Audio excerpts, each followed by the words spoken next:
Oke, silakan Pak. Ya, saudara, hari ini kita akan belajar firman Tuhan mengenai sesuatu yang mungkin nggak mudah buat kita, tapi basic, sesuatu yang dasar, tapi sangat akan membuat kita mengenal Tuhan lebih dalam lagi. Mungkin feedback Pak ya? Ya, sudah dengar ya, feedback Bapak ya, Ibu oke. semua? Ya. Oke, ya. Mari kita berdoa terlebih dahulu, kita datang kepada Tuhan. Bapa di surga, kami bersyukur untuk hari ini, untuk anugerah-Mu yang besar buat kami, untuk kasih setia-Mu yang selalu baru dalam hidup kami. Kami berdoa Tuhan, Kau singkapkan kebenaran-Mu, dan kebenaran yang kami ketahui itu yang akan memerdekakan kami. Di dalam nama Yesus kami berdoa. Amin. Ya, Bapak Ibu, hari ini saya ingin memberikan tema dalam firman Tuhan yang ingin saya sampaikan mengenai namanya double standard atau namanya standar ganda. Apakah boleh Pak kita ini mempunyai standar yang ganda? Sebetulnya tidak boleh. Tapi kita akan belajar bersama-sama, bukannya saya ingin menggurui Bapak Ibu semua yang ada sini, tapi izinkan biar kebenaran ini memerdekakan bukan cuma Bapak Ibu, tetapi termasuk hidup saya. Bagaimana Tuhan menyingkapkan, membongkar saya, membersihkan saya, memberikan saya sebuah guidance, arahan dan bimbingan, supaya nanti pada saat hari penghakiman, saya sebagai hamba Tuhan pun bisa didapati layak. Bukan jaminan kalau kita sebagai hamba Tuhan, pendeta, kita akan didapati jaminan layak. Tapi Tuhan punya sebuah standar. Dan standar Tuhan dan standar dunia itu sangat berbeda. Judul khotbah saya hari ini, saya ingin pakai judul adalah standar yang ganda atau standar yang double. Nah, kita akan lihat bersama di kitab Matius pasal 7 ayat 21 sampai 23. Matius pasal 7 ayat 21 sampai 23. Saya tunggu Bapak Ibu semua untuk bisa melihat dulu di firman Tuhan di Matius pasal 7 ayat 21 sampai 23. Ini ayat yang sangat terkenal dan saya juga pernah menyanyikan lagu ini. Kalau Bapak Ibu termasuk orang yang kuno kayak saya, kita pernah mendengar Lydia Nur Said pernah nyanyi lagu ini. Dari ayat Matius pasal 7 ayat 21 sampai 23. Saya bacakan buat Bapak Ibu semua. Bukan setiap orang yang berseru kepadaku Tuhan, Tuhan, yang akan masuk ke dalam kerajaan surga, melainkan dia yang melakukan kehendak Bapakku yang di surga. Coba Bapak Ibu garis bawahi kata tetapi mereka yang melakukan kehendak Bapakku yang di surga. Ada satu kata yang kata kunci di sini dikatakan, do the will of my Father. Mereka yang melakukan kehendak Bapakku yang di surga. Jadi orang yang masuk surga nanti bukan hanya orang yang berseru Tuhan, Tuhan aku masuk kerajaan surga, tetapi ada satu kata kalimat berkata mereka yang melakukan kehendak Bapakku yang di surga. Satu poin pertama adalah melakukan kehendak Bapakku yang di surga. Kemudian ayat yang ke-22. Pada hari terakhir banyak orang berseru-seru kepadaku. Ingat ini kata-kata ada kata the last day atau hari terakhir pada end time, hari-hari kita ini. Hari yang sedang kita jalani hari ini. Kita sebut sebagai namanya the last day. Karena penggenapan segala sesuatu sudah mulai terjadi dan hampir fulfill, hampir genap semua yang sudah dinubuatkan. Nah, sekarang ayat 22 berkata pada hari terakhir atau in the last day, banyak orang akan berseru kepadaku. Banyak orang termasuk kita, para hamba Tuhan, orang-orang Kristen dan orang-orang tidak percaya, dan mereka akan berkata, Tuhan, Tuhan, bukankah kami bernubuat demi namamu, mengusir setan demi namamu, mengadakan banyak mujizat demi nama Yesus juga. Ini memakai nama Yesus. Jadi dia memakai kata bernubuat, mengusir setan, mengadakan mujizat, memakai nama Yesus. Tapi ada ayat yang cukup mengejutkan di sini yang Yesus ucapkan. Pada waktu itulah aku, Yesus, akan berterus terang kepada mereka dan berkata, aku tidak pernah mengenal kamu, hanyalah daripadaku. Satu kalimat yang kita garis bawahi. Kamu sekalian pembuat kejahatan. Ayat ini sejujurnya menjadi ayat istilahnya ayat warning, ayat peringatan buat saya sebagai hamba Tuhan. Matius 7, 21, 23 ini sering saya khotbahkan terutama khotbah saya hari ini sedang keliling di persekutuan para hamba-hamba Tuhan. Saya sudah melayani di Kendal, kami sudah pergi ke Peleri, persekutuan para hamba Tuhan. Kemarin kami dari Purwokerto, ke Purwodadi. Saya pernah ke Pandaan di Jawa Timur, dan kemudian saya offline, itu kebaktian offline. Kami datang ke Blora, dan kemudian Salatiga, dan kemudian ke Bandungan. Saya mencoba seperti memberikan sebuah peringatan kepada para teman-teman para hamba Tuhan. Terutama juga para hamba Tuhan. Alkitab berkata di sini, bukan semua orang yang berseru Tuhan, Tuhan yang masuk kerajaan surga. Seringkali hari ini kekristenan kita kental sekali, kekristenan karismatik istilahnya. Kekristenan karismatik itu kental sekali dengan namanya, ya Tuhan itu maha kasih, Tuhan itu maha baik, Tuhan itu maha ampun, tapi kita tidak pernah melihat sisi murka. Kita tidak pernah melihat sisi judgment. Kita tidak pernah melihat sisi namanya dosa itu dihakimi. Hamba Tuhan bernama Benhin, dia ucapkan satu perkataan yang cukup memberkati saya. Dia berkata begini, Tuhan itu akan menghakimi dosa, tapi Tuhan itu cinta kepada dosa, cinta kepada pendosa. Beda ya. Tuhan cinta kepada pendosa atau orang yang berbuat dosa yang bertobat, tapi Tuhan menghakimi setiap dosa. Dosa itu bukan diampuni, dosa itu akan dihakimi. Tapi Tuhan mengampuni adalah mengampuni pendosanya, bukan dosanya. Dosa akan tetap dihakimi. Nah, dari perkataan itu saya melihat ayat ini menjadi jelas. Kenapa, saudara? Kita sekarang poin yang pertama dulu adalah mereka yang melakukan kehendak Bapakku di surga. Pertanyaan kita adalah sekarang para pelayan Tuhan atau para hamba-hamba Tuhan, atau saudara mungkin juga bukan para pelayan Tuhan atau bukan hamba-hamba Tuhan. Pertanyaan hari ini, nanti Pak, pada saat hari pengadilan Tuhan, yang akan Tuhan tanyakan di dalam hidup kita itu apa? Tuhan akan bertanya satu, apakah engkau sudah melakukan kehendak Bapakku di surga? Itu pertanyaan saudara. Tuhan tidak akan berkata, apakah kau sudah bernubuat demi namaku? Apakah kau sudah mengusir setan demi namaku? Ataukah kau sudah mengadakan mujizat demi namaku? Berapa jiwa yang kau bawa kepadaku? Bukan berarti kita tidak membawa jiwa. Tapi Tuhan akan bertanya, sudahkah engkau melakukan kehendak Bapakku di surga? Nah, itu pertanyaan. Setiap kita sebagai hamba Tuhan, kita akan punya namanya the will of my Father. Kita mempunyai namanya kehendak Bapa kita di surga sebagai seorang pendeta. Setiap gereja kita punya namanya kehendak Tuhan juga dalam hidup kita.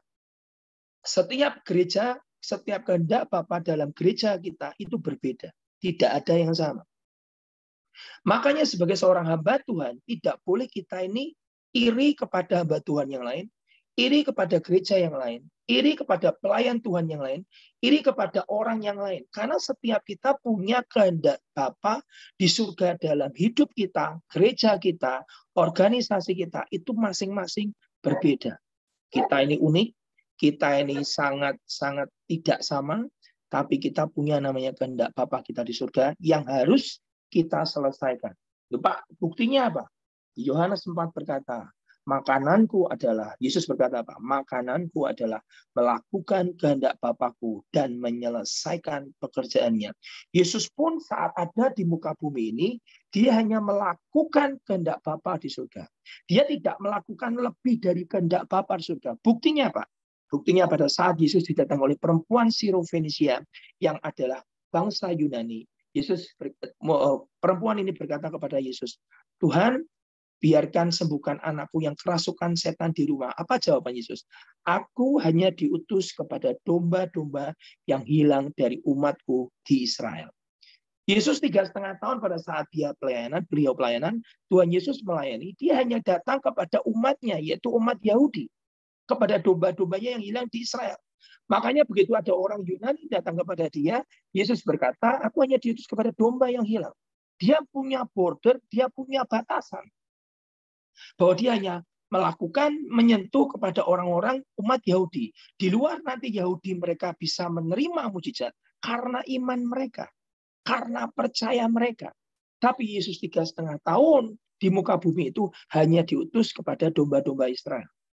Nah, itu adalah kehendak Bapa dalam hidup Yesus. Saudara pernah dengar ayat di Yohanes berkata, aku tidak bisa melakukan, Yesus berkata, Tuhan Yesus berkata, aku tidak bisa melakukan apa-apa di luar Bapakku di surga. Yesus sangat terbatas dengan kehendak Bapa pada saat dia di muka bumi.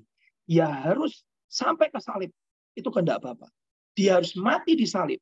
Dia harus mendamaikan seluruh umat manusia melalui karya penyaliban dalam hidupnya. Bahkan pada saat Yesus harus mampir ke kota Samaria di Yohanes pasal 4, bertemu dengan perempuan di pinggir sumur Samaria. Firman kata apa? Yesus harus melintasi Samaria. Padahal dia tidak bisa lewat situ karena dia orang Yahudi. Tapi karena Roh Kudus yang memaksa, Roh Kudus yang mendorong Yesus untuk bertemu dengan perempuan Samaria, dan itu adalah salah satu kehendak Bapa di surga, Yesus lakukan itu. Nah, sekarang kita akan belajar bersama-sama, Pak, bagaimana kita bisa mengetahui kehendak Bapa di surga dalam hidup kita. Kita harus berdoa, kita harus bergumul, kita harus menghabiskan waktu kita bersama dengan Tuhan, kita harus dengarkan firman, kita harus dengarkan banyak nasihat, kita harus dengarkan suara kenabian, kita harus dengarkan bagaimana Tuhan berbicara dalam hidup kita mengenai kehendak Bapa kita di surga. Contohnya apa? Orang yang sudah ngerti kehendak Bapa surga, yaitu Yohanes Pembaptis. Pada saat bapaknya Zakaria, Yohanes Pembaptis, bertemu dengan malaikat Gabriel, Gabriel langsung berkata, anak ini akan menyiapkan jalan buat Tuhan. Anak ini akan menjadi seperti suara, seperti Elia yang menyiapkan jalan buat Tuhan. Roh Elia akan menguasai dia. Dia akan membuat hati bapak-bapak kembali kepada anak-anak, hati anak kembali kepada bapaknya. Sejak dalam kandungan, sebelum Elizabeth hamil, Tuhan sudah menetapkan sebuah destiny kehendak Bapa surga terhadap Yohanes Pembaptis. Makanya dalam pelayanan Yohanes Pembaptis tidak pernah mencelikkan mata orang buta. Yohanes Pembaptis tidak pernah membuka telinga yang tuli. Yohanes Pembaptis tidak pernah membuat orang lumpuh berjalan. Dia hanya suara yang berseru di padang gurun yang berkata, persiapkanlah jalan buat Tuhan. Dia berkata, hai kamu keturunan luar budak, bawalah dirimu dibaptis dalam pertobatan. Itu kehendak Tuhan dalam diri Yohanes Pembaptis. Dan pada saat Yohanes Pembaptis sudah selesai menyiapkan jalan buat Tuhan, dan dia sudah menunjuk Yesus sebagai anak domba Allah, yaitu inilah Mesiasnya yang akan disembelih buat umat manusia, Yohanes Pembaptis dipenggal dan dia mati. Dan kitab Kisah Rasul berkata, as John fulfill his course, seperti Yohanes Pembaptis menyelesaikan pertandingannya. Alkitab berkata, Yohanes sudah menyelesaikan tugasnya, yaitu kehendak Bapa dalam hidupnya. Jadi setiap kita tidak penting untuk menjadi sama dengan yang lain. Tidak penting, saudara. Kita nggak pernah dipanggil untuk menjadi sama dengan orang, bukan berarti kita tidak belajar. Belajarlah yang banyak terhadap saudara-saudaramu yang lebih hari ini sedang dipakai Tuhan atau lebih luar biasa. Tapi bukan berarti kita mengimitasi, menjadi sama seperti saudara-saudara kita yang lain. Kita punya the will of my Father. Ayat ini akan selalu mengiang di telinga dan hati saya. Makananku, Tuhan Yesus berkata, ialah melakukan kehendak Bapakku dan menyelesaikan. Itu aja yang dilakukan oleh Tuhan Yesus. Dan Yesus adalah role model kita, pattern kita. Karena firman berkata, hendaklah engkau sempurna seperti Bapamu di surga sempurna. Jadi role model kita itu bukan dunia, bukan gereja lain, bukan pendeta lain, bukan aliran lain, karismatik yang lain, gereja besar, bukan. Role model kita adalah hendaklah engkau sempurna seperti siapa? Bapamu di surga sempurna. Oh Pak, berarti kita harus sempurna seperti Bapa surga. Tidak ada manusia yang sempurna selain Tuhan Yesus. Tapi kata hendaklah engkau sempurna seperti Bapamu di surga adalah sempurna, itu adalah berubah. Metamorfosa artinya adalah berubah dari ulat menjadi kepompong dan akhirnya menjadi kupu-kupu. Kita akan menjadi sempurna seperti Bapa kita di surga. Dari orang yang berdosa menjadi orang sempurna. Role model kita adalah Bapa kita di surga. Nah, ayat ini berbicara banyak dalam hidup saya. Suatu kali saya pernah cerita, mungkin Bapak Ibu saya, mungkin ada yang belum pernah mendengar. Saya ini suatu kali pernah mendapatkan 2 tahun yang lalu, ada salah satu staf pastoral kami itu, waktu itu belum pastoral, dia adalah staf kami, dia bermimpi tentang saya. Dan hari itu dia adalah staf di bawah saya. Dia berkata gini, dia panggil saya, "Oh, saya ini mimpi tentang kamu. Dan sejujurnya mimpi saya tentang kamu tuh sebetulnya nggak enak." Begitu dia berkata seperti itu 2 tahun yang lalu, hati saya gelisah. Hati saya itu bertanya, Tuhan, ini teguran keras buat. Ini pasti sesuatu yang akan membekas dalam hidup saya. Dan saya sangat bersyukur dan saya sangat bersyukur dengan mimpi itu. Sampai hari ini akan terus saya bawa dalam khotbah saya, akan terus saya ingat. Kenapa? Sebagai warning bahwa tidak ada satu manusia pun yang kebal dari namanya dosa. Bahwa kita ini bisa keluar dari namanya kehendak Bapa kita di surga. Nah, dalam mimpi itu dia melihat ada sebuah kelas. Dan kelas itu kita harus percaya saudara bahwa Tuhan bisa bicara melalui mimpi. Yusuf jadi raja karena mimpi.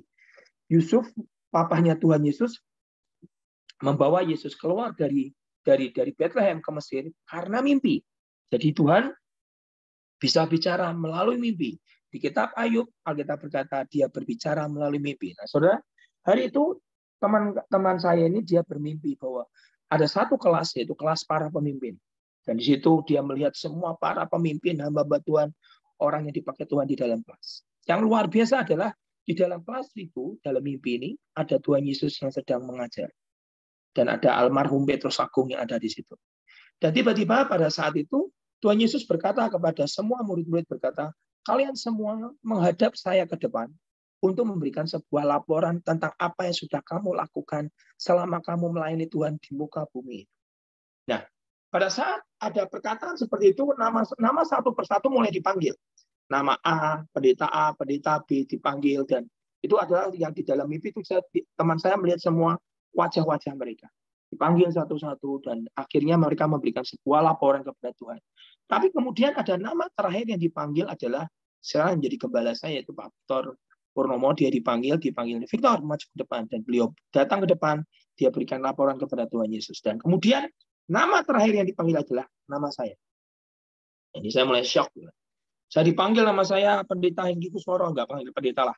Hengki Kusworo, Hengki maju ke depan. Dan pada saat saya dicari di kelas, dan tiba-tiba saya tidak ada.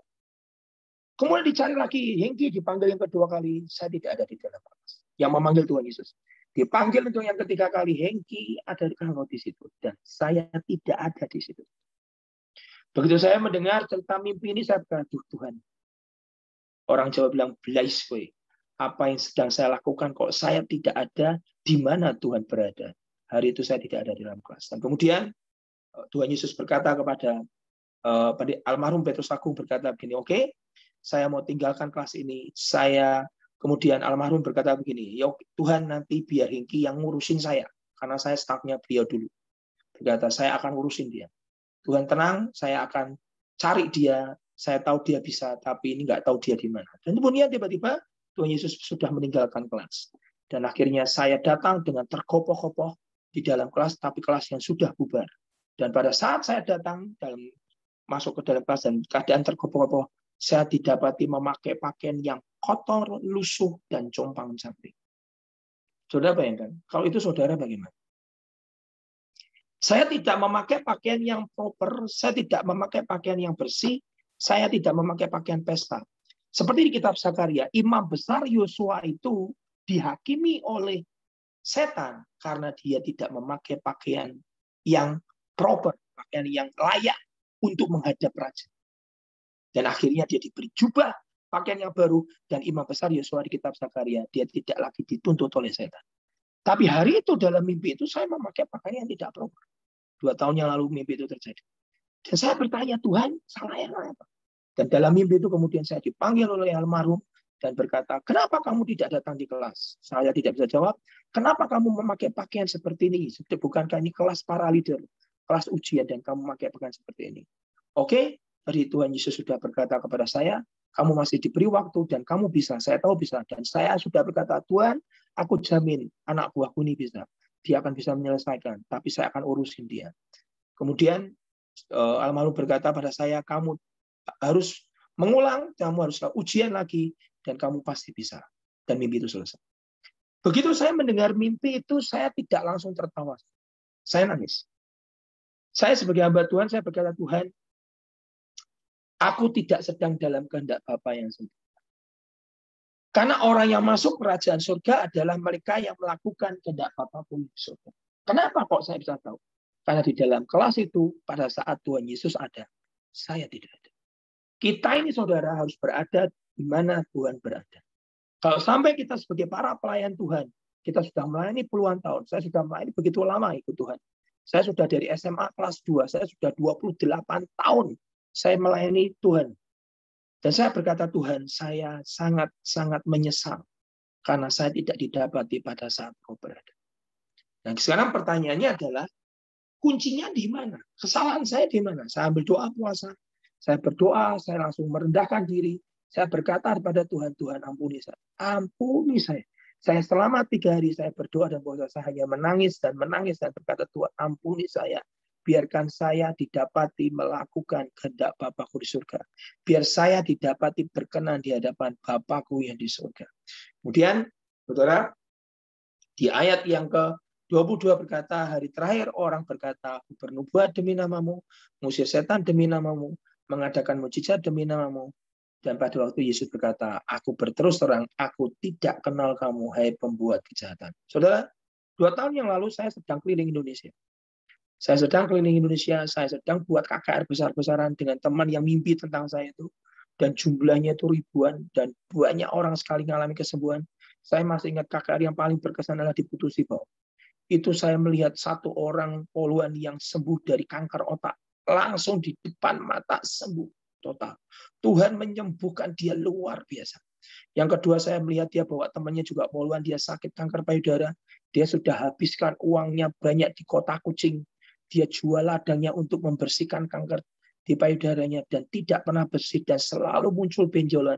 Dan malam itu dia dijamah Tuhan, dia nangis di guyuran hujan yang begitu deras. Dia dijamah Tuhan dan dia sembuh. Saya melihat ada 1 orang bapak yang dijamah Tuhan. Dia sudah 2 tahun di rumah sakit Darmais dan sakit karena kanker nosofaring itu di tenggorokan. Dan malam itu dia terima kesembuhan. Saya melihat seorang ibu yang datang ke tempat itu adalah karena dia adalah salah satu punya ilmu kuasa gelap. Dia bisa berjalan di atas air pakai daun. Dan hari itu dia menyerahkan dirinya kepada Tuhan. Dan dia dijamah Tuhan. Dan dia sudah tidak lagi bisa berjalan di atas air karena memakai kuasa gelap. Saya melihat begitu kuasa Tuhan, begitu dahsyat dan luar biasa. Tapi saya berkata, Tuhan, tapi kenapa saya pulang dari sebuah KKR yang besar, saya pergi ke Tapang, saya pergi ke Manado, saya ke kota Sorong, saya pergi ke kota yang lain di Indonesia ini memberitakan Injil, kenapa saya didapati saya tidak ada di dalam kelas? Kenapa saya didapati pakaian saya compang-camping? Kenapa saya didapati kok baju saya tidak proper? Saya tidak memakai pakaian yang layak untuk menghadap Tuhan. Salah saya di mana? Pertanyaan. Hati saya gemetar. Jangan-jangan nanti kalau saya mati hari ini, saya nggak pernah surga. Walaupun saya pendeta. Nah, kemudian tiba-tiba ayat ini berbicara cukup kuat dalam hidup saya. Di ayat yang ke-23 berkata, pada waktu itulah aku berterus terang kepada mereka dan berkata, aku tidak pernah mengenal kamu, hanyalah daripadaku, kamu sekalian pembuat kejahatan. Pada saat saya baca ayat ini, saya berkata, Tuhan, sampai suatu kali aku bernubuat demi namamu, mengusir setan demi namamu, mengadakan mujizat demi namamu, engkau berkata berterus terang, aku tidak kenal kamu. Saya takut. Tuhan yang saya layani, Tuhan yang saya sembah, Tuhan yang saya mengabdi hidup saya dari kelas 1 SMA saya mengabdi kepada Tuhan, tiba-tiba Tuhan berkata, aku tidak kenal kamu. Hai kamu pembuat kejahatan. Nah, hari ini saya mulai masuk firman yang bagian kedua, yaitu namanya pembuat kejahatan. Di dalam hidup kita, seringkali kita ini punya namanya sebuah standar. Dan standar kita itu seringkali double. 2. 1, ini ya saudara, kalau saudara, ini pribadi kita ya. Saya lihat tangan saya ini, pribadi kita. Kita ini sisi, ini tangan saya yang sebelah ini, telapak, tapi ada yang sebelah sini. Ini kita. Standar kita hari ini adalah, yang putih ini adalah kita berdoa, kita berpuasa, kita menyembah Tuhan, kita ke gereja, kita baca Alkitab, kita melayani Tuhan, kita menjadi pelayan Tuhan, bahkan ada yang menjadi hamba Tuhan. Tapi standar kita, ini kita jalankan. Ini standar Tuhan. Dan itu betul. Dan tidak ada yang salah. Saudara penginjilan, saudara menggembalakan, kita ini melayani Tuhan, semua ada di sini. Tapi tanpa kita sadari, kita punya double standard. Kita punya standar yang di belakang. Apa itu Pak? Apa namanya standar yang di belakang ini? Kita double standar. Standar kita dua. Harusnya standar kita hanya Tuhan, kerajaan surga, tapi standar kita hari itu adalah jadi dua. Yang di sebelah sini adalah isinya adalah kita masih iri, kita masih marah, kita masih kepahitan, kita masih benci, kita masih hidup dalam perzinahan, kita masih cemar, kita masih kotor, dan kita masih ada yang namanya kesombongan. Kalau kita tidak pernah berurusan dengan namanya kesombongan, jangan-jangan Tuhan berkata, Tuhan tidak akan mengenal kita. Kalau kita tidak pernah berurusan dengan namanya iri hati, dengki, marah, dan kepahitan, jangan-jangan kita seperti Saul yang akhirnya mati karena irinya, dan dia mati gantung diri, dan kehilangan keselamatan. Kalau kita masih mencuri, istilahnya persembahan atau perpuluhan kita, yang harusnya kita berikan kepada Tuhan, atau kita mencuri uang gereja, kita tidak usah mencuri yang besar-besar, kita masih memakai uang gereja untuk kepentingan kita pribadi. Tiba-tiba seperti Yudas yang tidak pernah ditegur di akhir hidupnya, karena Alkitab berkata, kitab Yohanes, dia selalu mencuri uang kasnya Yesus. Di akhir hidupnya, Yudas, dia menjual dan menyerahkan Yesus, dan dia mati hidupnya digantung. Saudara, saya berkata, kita nggak bisa hidup double standard. Memang tidak ada manusia yang sinless, tanpa dosa itu nggak ada. Semua manusia berdosa, kata kitab Roma 3 ayat 23. Dan telah kehilangan kemuliaan. Tapi kita harus berubah, kita harus berurusan, kita harus deal, kita harus mentahirkan hidup kita dari semua yang jahat. Karena firman itu berkata, hai kamu, aku tidak kenal kamu, hai pembuat kejahatan. Arti kata pembuat kejahatan adalah lawlessness. Engkau terus berbuat dosa dan kau sudah tidak lagi merasa bersalah. Itu pembuat kejahatan. Saya bukan berkata bahwa, oh Pak, kita nggak pernah berbuat dosa. Bukan. Tapi engkau masih hidup di dalam dosa. Kau masih hidup di dalam kepahitan. Kau masih hidup dalam iri hati. Kau masih hidup dalam persaingan. Kau masih hidup dengan kemarahan. Kau masih simpan namanya kebencian. Kau masih simpan namanya dendam dalam hati. Dan itu membuat kita menjadi pembuat kejahatan. Nah, sekarang kita masuk namanya double standard. Nah, sekarang sebenarnya saya mau bacakan satu statement yang bagus sekali yang saya dapatkan. Dan perkataan ini berkata ini. Saudara, kita percaya bahwa Tuhan itu benar. God is always right.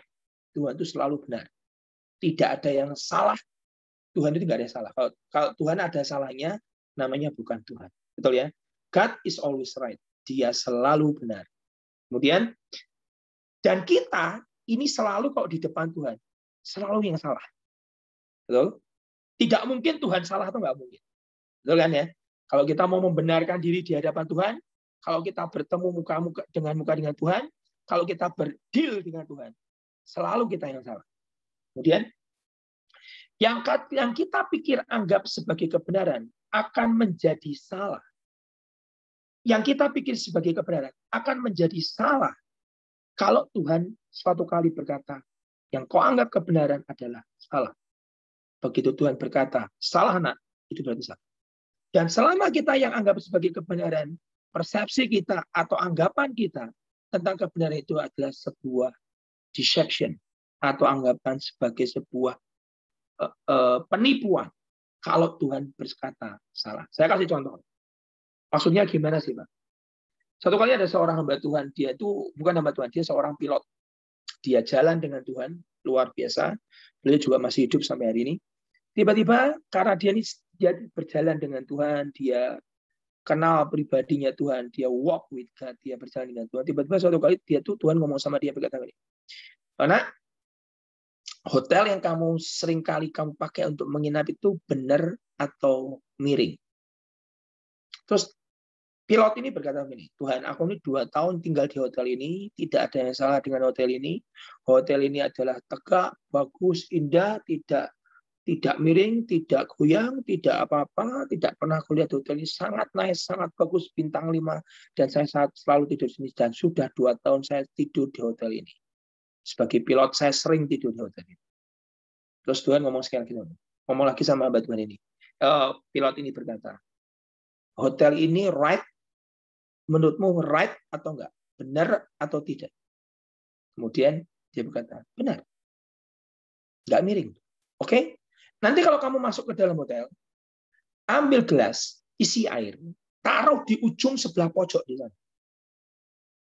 Oke Tuhan. Dia masuk ke hotel itu, tempat dia menginap, kemudian dia ambil air, gelas yang bening, diisi air, kemudian ditaruh di ujung sudut di hotel itu. Terus Tuhan berkata kepada pilot ini, kamu lihat hotel ini benar atau tidak? Pada saat dia lihat gelas yang ada airnya, dia lihat miring. Airnya itu miring. Dia lihat di bawahnya mejanya juga tidak miring. Tapi kenapa airnya ini miring? Kemudian Tuhan berkata, lihat nak, menurutmu yang kamu anggap hotel ini benar, tidak miring. Karena kamu tidak bisa melihat. Seperti kacamataku melihat. Begitu kacamataku melihat, yang kamu tidak lihat, kamu baru tahu bahwa hotel ini tidak benar, tapi miring. Terus Tuhan ngajar sama beliau berkata, termasuk dengan kebenaran yang kau percaya. Kebenaran yang kau percayai akan tiba-tiba menjadi salah pada saat kacamata Tuhan melihat bahwa yang kau percaya itu adalah salah. Karena Tuhan berkata nih, karena aku Tuhan itu adalah selalu benar. Karena aku disebut sebagai akulah jalan, akulah kebenaran. Kebenarannya itu siapa? Yesus. Pada saat orang Yahudi hari ini yang percaya hari Sabat, bahwa kalau saudara pergi ke Israel hari ini, ada lift yang disabatkan di hari Sabat. Rumah makan yang disabatkan, yang tidak boleh masak apapun, semua harus Sabat. Termasuk saya pernah mau masuk hotel, masuk lift yang ada lift Sabatnya, pegawainya berkata, kamu masuk ke lift ini nggak akan bergerak karena ini Sabat. Kalau kamu nginap di hotel ini pada hari Sabat dan kamu tidak lapor kepada resepsionis bahwa saya tidak ikut Sabat, saya adalah orang Kristen, tolong dinyalakan lampunya. Lampu nyala di kamarmu akan tetap menyala. Tapi kalau kamu tidak lapor kepada resepsionis dan kamu tidak berkata bahwa kamu tidak ikut Sabat, tiba-tiba seluruh kamar akan disabatkan semua. Dan selama hari Sabat tidak ada listrik. Sampai hari ini orang Yahudi masih percaya namanya Sabat. Tapi begitu Yesus hadir di muka bumi ini, dia menyembuhkan orang di hari Sabat. Yesus berkata, aku adalah Tuhan atas hari Sabat. Kebenaran yang mereka percayai, tiba-tiba Tuhan berkata, aku ini Tuhannya atas hari Sabat. Kenapa engkau berkata aku salah? Bahkan mereka memerajam Yesus dengan batu, mereka mempersalahkan Yesus karena Yesus menyembuhkan orang yang sakit karena hari Sabat. Dan Yesus berkata, akulah kebenaran. Aku selalu benar, yang aku lakukan selalu benar, dan everything he says, apa yang dia katakan selalu benar, apa yang dia rencanakan dalam hidup kita selalu benar. Jadi yang dikatakan Tuhan itu selalu benar, yang dilakukan selalu benar, yang dikatakan selalu benar, yang direncanakan selalu benar. Makanya Tuhan disebut sebagai the righteousness. Jadi kebenaran kita akan menjadi salah kalau Tuhan berkata salah. Contoh yang kedua. Imamat 11 ayat 44 berkata seperti ini. Saya bacakan buat saudara, nanti kita nggak cukup waktu, saya tunggu. Sebab akulah Tuhan Allahmu, maka haruslah kamu menguduskan dirimu, dan haruslah kamu kudus. Kita berkata, sebab aku Tuhan ini kudus, dan janganlah kamu menajiskan dirimu dengan setiap binatang yang mengeriak dan merayap di atas bumi. Orang Yahudi sampai hari ini tidak ada yang makan namanya batu. Tidak ada yang makan namanya binatang yang berkuku belah. Tuhan berkata, karena aku Tuhan kudus, dan kamu harus kudus, dan kamu tidak boleh menajiskan dirimu dengan binatang yang mengeriak atau yang najis. Sekarang kita lihat. Mereka punya kebenaran bahwa mereka tidak boleh makan binatang yang haram. Betul? Sampai hari ini orang Yahudi kosher. Kalau saya pernah punya teman dulu waktu di restoran di Yerusalem, dia bawa kecap ABC, taruh di meja, makan pakai abon. Datanglah rabi. Tek, tek, tek, tek, tek, tek, tek, tek, tek. Rabinya melihat, ini apa? Ini kecap ABC, Pak, dari Indonesia. Ini apa? Abon. Diambil kecapnya, diambil abonnya, dibuang ke sampah. Tidak kosher, tidak tahir. Ayo, bayangkan. Kalau makanan tidak dari mereka, itu tidak tahir. Dan kemudian ayat ini berkata, ini mereka berkajang kepada apa? Mereka berkajang kepada Imamat 11 ayat 44.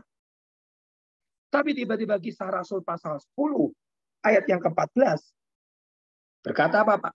Kisah Rasul 10 ayat 14 berkata, tetapi Petrus menjawab, tidak Tuhan, tidak, sebab aku belum pernah makan sesuatu yang haram, yang tidak tahir. Petrus mendapat penglihatan ada babi, ada makanan-makanan yang haram. Dalam penglihatan itu, bahasa Inggrisnya berkata memakai kata trans. Dan Tuhan mengatakan, makanlah, ambil dan makanlah. Dan dia menjawab untuk kedua kalinya, tidak Tuhan, tidak. Sebab aku belum pernah makan sesuatu yang haram dan tidak tahir. Kedengaran pula untuk kedua kalinya suara yang berkata kepadanya, apa yang dinyatakan halal oleh Allah, tidak boleh engkau menyatakan haram. Kebenaran yang Petrus percayai sejak dia lahir sebagai orang Yahudi, tidak boleh makan makanan haram, tiba-tiba runtuh semuanya pada saat Yesus berkata, Tuhan Yesus berkata, apa yang dikatakan halal oleh Allah, tidak boleh engkau berkata. Jadi kalau kita nih hidup dalam kebenaran kita sendiri, suatu kali kita akan menjadi kecewa. Karena apa? Tuhan berkata, salah yang kau percaya. Kita ini harus hidup berjalan dengan Roh Kudus.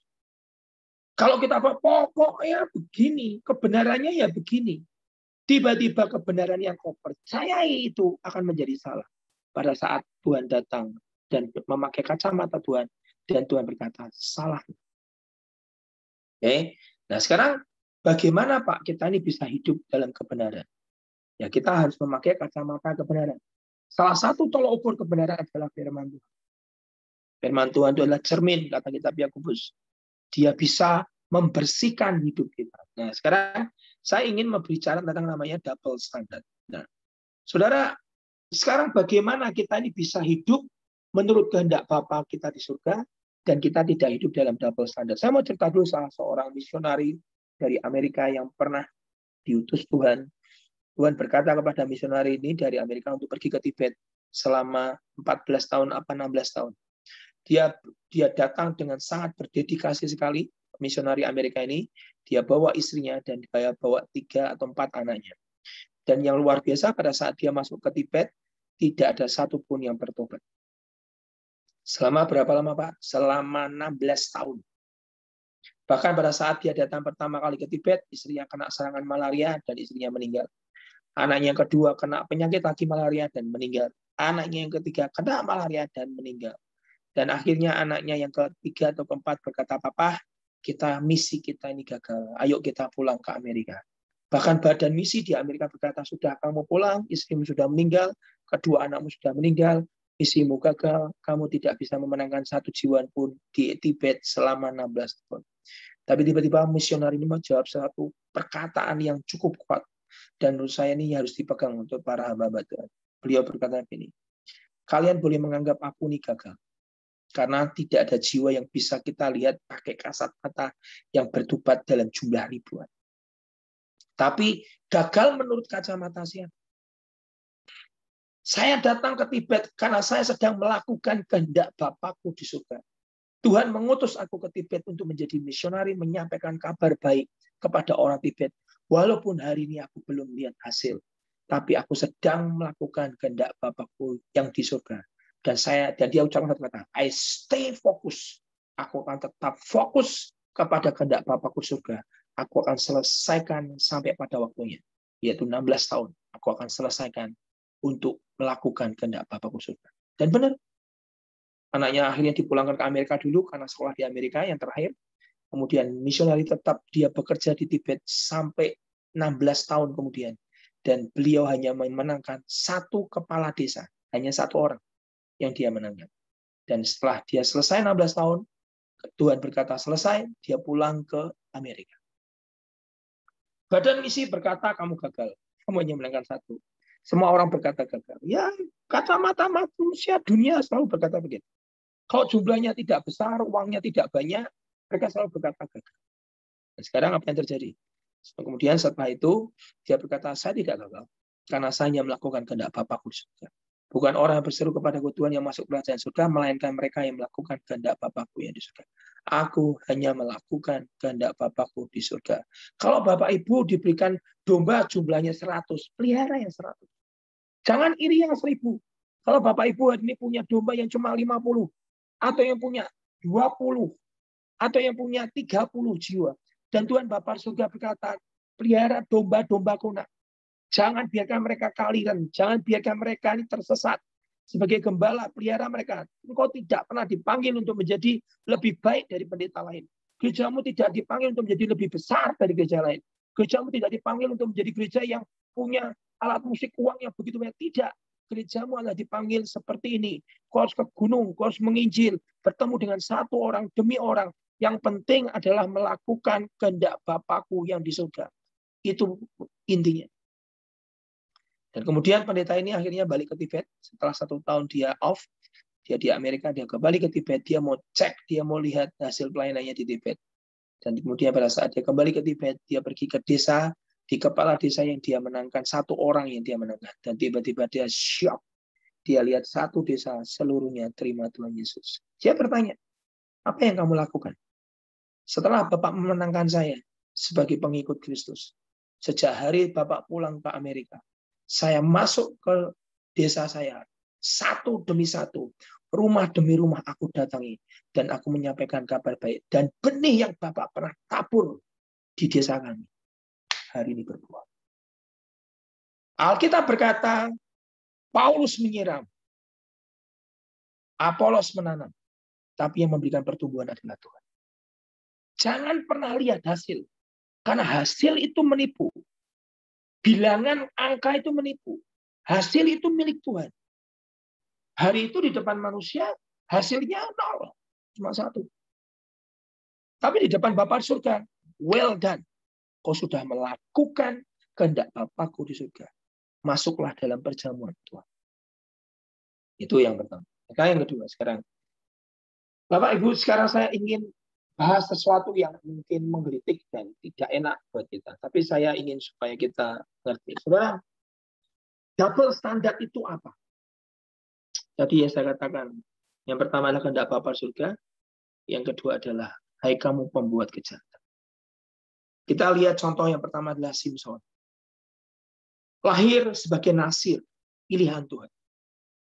Malaikat menjumpai orang tuanya. Pisau cukur tidak boleh mengenai rambutnya. Dari lahir tidak boleh kena alkohol. Dari lahir dia akan dipakai Tuhan dengan luar biasa. Tapi tiba-tiba Simson yang adalah nasir Allah, pengurapan di atas kepalanya. Tidak ada hakim-hakim, seorang nabi yang mempunyai kekuatan secara tubuh yang lebih kuat daripada Simson. Tidak ada. Kecuali Simson. Tapi Simson ini hidup dalam double standard. Nasir Tuhan dia ya. Pilihan Tuhan dia ya. Malaikat muncul pada saat dia lahir. Ya. Hidupnya didedikasikan Tuhan sebagai yang sulung. Ya. Hakim Israel. Ya. Imam Tuhan. Ya. Pendeta istilahnya ya. Simson. Tapi dia double standard. Dia hidup dalam berzina. Dia tetap hidup di dalam dosanya. Dia masih menyukai perempuan-perempuan asing yang harusnya tidak boleh. Dan sampai akhir hidup Simson, Alkitab berkata dia melanggar perjanjian Tuhan. Dan dia selalu bermain-main dengan namanya pengurapan. Yang akhirnya karena perzinahan, karena kelemahan yang Simson tidak pernah berurusan, dia lemah dalam hal wanita. Dan dia tidak pernah berurusan dengan wanita atau dengan perzinahan itu. Akhirnya membunuh Destiny. 1. Simson dia bermain-main dengan urapan, akhirnya dia kehilangan urapan. 2, dia kehilangan Tuhan meninggalkan dia. 3, dia kehilangan panggilan. 4, dia kehilangan destiny. Dan 5, dia kehilangan kedua matanya. Dan yang paling gawat, dia kehilangan panggilan Tuhan. dan dia harus kehilangan nyawanya. Walaupun nanti di akhirnya dia bertobat. Tapi dia kehilangan urapan, yang paling gawat roh Allah meninggalkan dia kehilangan panggilan, dia kehilangan destiny, dia kehilangan visi karena matanya dicongkel. Itu orang pelayan Tuhan yang hidup double standard. Dia tidak mau berurusan dengan berzina. Kita jangan bilang bahwa kita tidak pernah jatuh dalam dosa. Saya pribadi, saya jadi pelayan Tuhan, saya khotbah, saya pernah jatuh dalam namanya pornografi. Kalau saya tidak berurusan dengan namanya pornografi dalam hidup saya, tiba-tiba itu membunuh saya. Akan membunuh pengurapan saya. Akan tiba-tiba seperti dalam mimpi itu, saya tidak ada di dalam kelas. Padahal Tuhan Yesus ada di situ. Tiba-tiba saya sudah di neraka, terbuang. Aku pembuat kejahatan. Dan Tuhan berkata, aku tidak pernah kenal kamu, hei pembuat kejahatan. Saudara, ini warning buat para pelayan Tuhan. Satu, Simpson. Contoh yang kedua, double standard yang kedua adalah raja pertama bernama Saul. Saul ini mempunyai urapan kenabian. Karena berkali-kali dia bernubuat seperti nabi. Alkitab berkata pada saat Allah turun dalam hidup Saul menjadi raja yang pertama kali. Pertama kali Allah mengubah Saul menjadi manusia yang lain. Dia mempunyai pengurapan yang berbeda. Dia berubah menjadi manusia yang lain. Tapi ada satu sifat double standard daripada Saul yang Saul tidak pernah mau urusin. Satu, hidup Saul didrive, disetir, didorong oleh karena apa, Pak? Karena iri.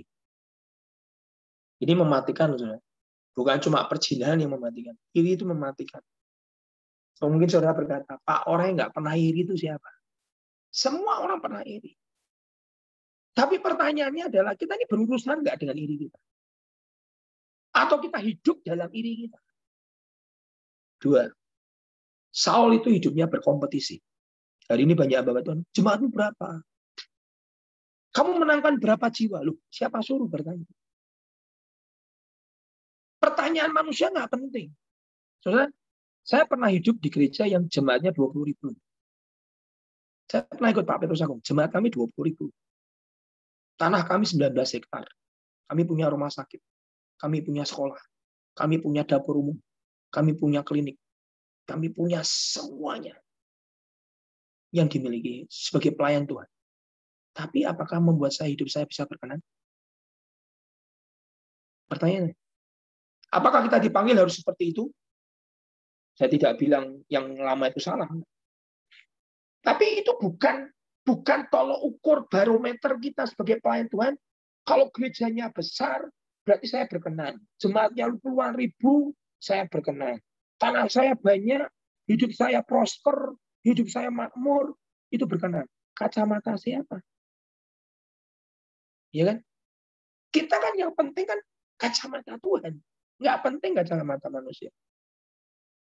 Saul hidup dalam iri. Saul hidup dalam kompetisi. Saul selalu ingin yang terbaik.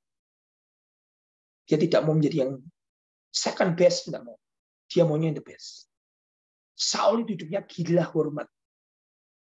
Ditegur Samuel karena dia membawa korban persembahan yang bukan harusnya jatahnya dia. Bukan pengurapan dia sebagai imam. Tapi dia seorang raja. Dia mempersembahkan korban. Dia tunggu Samuel selama 7 hari dan Samuel tidak muncul. Dan pada saat selesai dia mempersembahkan korban, Samuel muncul. Dan Samuel berkata, ceroboh kamu. Bodoh kamu. Yang kamu lakukan itu melanggar perintah. Seharusnya kerajaan akan tetap selamat dengan kamu. Tapi Tuhan akan menyingkirkan kamu. Dia misuse the power. Dia menyalahgunakan kekuasaannya sebagai hamba Tuhan, sebagai pendeta, dengan sembarang. Gila hormat. Tidak mau kehilangan tahtanya kerajaan. Begitu Daud muncul, dia takut. Oh, ini jadi pengganti. Begitu ada hamba Tuhan yang lebih muda dari kita ketakutan. Nanti dia akan menggantikan saya. Saul. Dia nggak suka Daud ada di sekelilingnya dia. Karena nanti dia akan mengambil tahtanya. Sifat Saul. Iri, berkompetisi, selalu mau yang terbaik, gila hormat, tidak mau kehilangan tahta dan mahkota. Dan dia tidak terima kalau ada orang lain yang memuji orang lain lebih baik. Daud berlaksa-laksa mengalahkan musuh berjuta-juta. Tapi aku hanya cuma 1.000. Jemaatnya pendeta itu ribuan, puluhan ribu, gerejanya besar. Jemaatku cuma 20 dan gerejaku kecil. Selalu membandingkan diri dengan yang lain. Kejatuhan sama.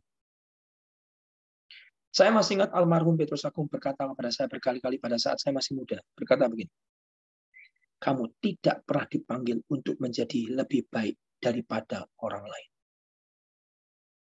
Tuhan tidak pernah memanggil kamu untuk menjadi lebih baik dari orang lain.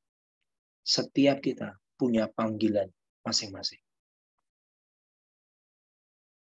Jadi jangan pernah kok iri dengan saudara. Bahkan Alkitab berkata kalau saudara sedang diberkati, bersukacitalah dengan orang yang bersukacita, menangislah dengan orang. Saudara, ingin kau bertanya, kenapa Pak Saul bisa jatuh? Dia gila hormat, tidak mau kehilangan tahta. Selalu yang ingin menjadi yang nomor 1. Selalu ingin dipuji-puji, gila hormat. Sukanya dipuji. Kalau ada orang bilang, oh khotbahnya jelek, marah. Kalau ada berkata, oh pendetanya itu khotbahnya lebih diurapi Pak. Bapak khotbahnya tidak diurapi. Marah. Itu Saul. Hidupnya karena wanita yang berbalas-balasan menyanyi. Dan akhirnya muncullah kemarahan. Dan saudara, kalau saudara lihat dari yang saya ceritakan tadi, iri dan segala macam, kompetisi dan segala macam, akarnya apa sebenarnya? Akarnya adalah kesombongan. Betul? Dan Alkitab berkata, Tuhan benci orang yang congkak, tapi mengasihani orang yang rendah hati. Nah, sekarang yang kedua, yang ketiga, Yudas. Ini pelayan Tuhan. Yesus, bukan pelayan Tuhan. Ini adalah rasul Tuhan. Yang semalam-malaman Tuhan harus berdoa untuk menemukan 12 rasul. Tapi hidupnya terus double standar. Doakan orang sakit dia, menyembuhkan orang sakit dia. Pergi termasuk yang membagi 5 roti 2 ikan, memberi makan 5.000 orang. Kira-kira total 15.000 orang. Dia dari situ.